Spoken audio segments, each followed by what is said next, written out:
دا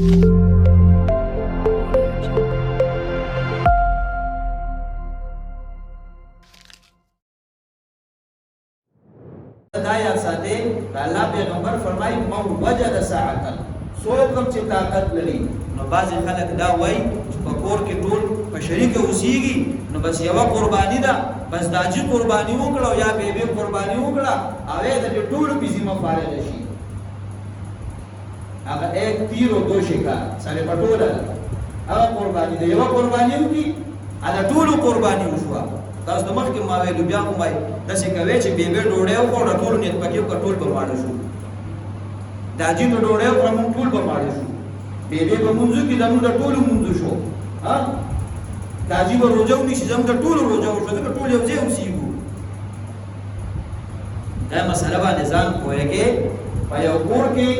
وروڼه دي مور پلار دي دوی شریک اوسېږي د دوی کاروبار یو دی په شریکه خو په دې کاروبار کې د ټولو شرکاو حصه نشته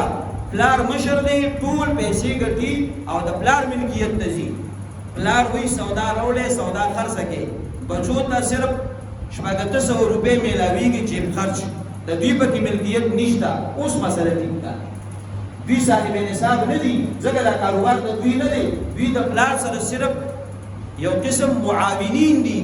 د پردو خلکو نه کار اخلي د هغې په ځای د خپل بچي په کار کړي دي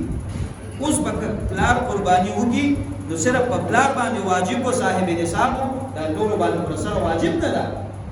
اوس مسله ټیک شوه یو کس قرباني وکړه د نورو ذمه فارغه ده ولې دا نور صاحب نصاب نه دي که چېرته داسې دي چې شریک اوسېږي او کاروبار هم شریک دی خو د هر یو پکې خپله حصه ده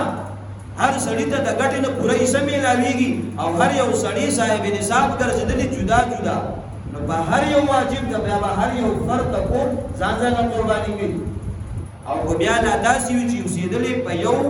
ګیټ او په یو چار دیوارۍ کې دن نه خو کاروبارونه ټولو جدا جدا دي بیا خو په طریقې اولا هر یو کس د خپل ځان ذمهوار دی نو دا مسله چې د کور مشر وکړه قرباني د ټولو وشوه نه دا غلط خبره ده دا مختلف صورتونه دي دې ته به ګورې چې کوم صورت ستا ته شاملېږي په هغې باندې به عمل کوي نو جناب نبی کریم علیه السلام مبارک فرمایي من وجد سعة فلیضحي څوک چې تاسو کې طاقت لري هغه د قرباني وکړي نو قرباني د مخه نه اړوي دې سره بله دا مسله هم یاد ساتئ اگر بعضې اوقات داسې بچی بهر ملکونو کې او هغه صاحب نصاب ګرځېدلي دلته والدین هغې صاحب نصاب نه وي دې پیسې راولېږي دا چې ته قرباني وکړه هلکه په تاجي باندې واجب نه ده په تا باندې واجب ده د لاعلمۍ د وجې نه پیسې د هغه ولګېدي او ذمې بیا هم فارغه نه ده مجرم دی ځان یې نه دی خبر کړی ته چې پیسې رالېږي په تا واجب ده ته به پیسې راولېږي په کور کې هر چاله هغه ته به ووایې چې قرباني به وکړي زما د طرف نه به وکړي او دا د قربانۍ غوښې بل خوا نه ځي که تا وکړه او که تاجي وکړه ستا کور ته راځي خو ستا ذمه به فارغه شي نو دې پیسې راولېږي تاجي ته قرباني وکړه تاجي قرباني دې نه کوي تاجي باندې واجب نه ده واجب په تا باندې ده ته پیسې راولېږه چې په ما واجب ده او په تاسو نه ده ځکه زه صاحب نصاب یم او تاسو نه یې نو بس دا پیسې مې درولېږلي زما د طرف نه په دغه وطن کې قرباني وکړي نو که چېرته د دې مسلې نه بنده ځان نه خبر کړي نو پیسې راولېږي خو ذمې فارغه نه وي ولې قرباني د ده طرف نه نه وي قرباني د کور مشر د خپل طرف نه کوي حالانکې په هغه واجب هم دی نو چې بچا وجوب د قربانۍ رالی نو قرباني دې وکړي ځکه ابو هریره رضی الله عنه فرمایي جناب نبی کریم علیه السلام مبارک فرمایلی دي من کان له سعة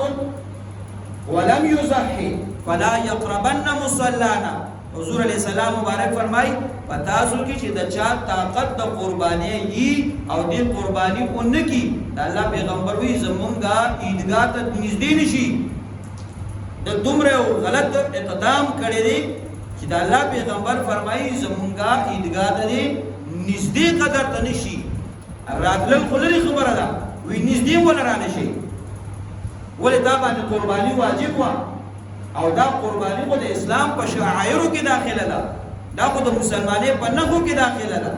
او تا د دنیا د پیسو د لالچ د وجې نه دا دومره عظیم عمل پرېښی دی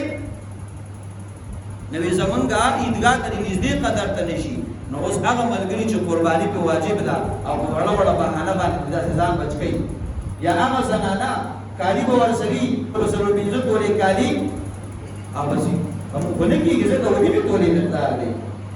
د شریعت په روح او په مزاج باندې خو ځان پوهې که که نه چې شریعت تا ته کومه لار ښودلې ده دلته بیا موږ د شریعت لار ته نه ګورو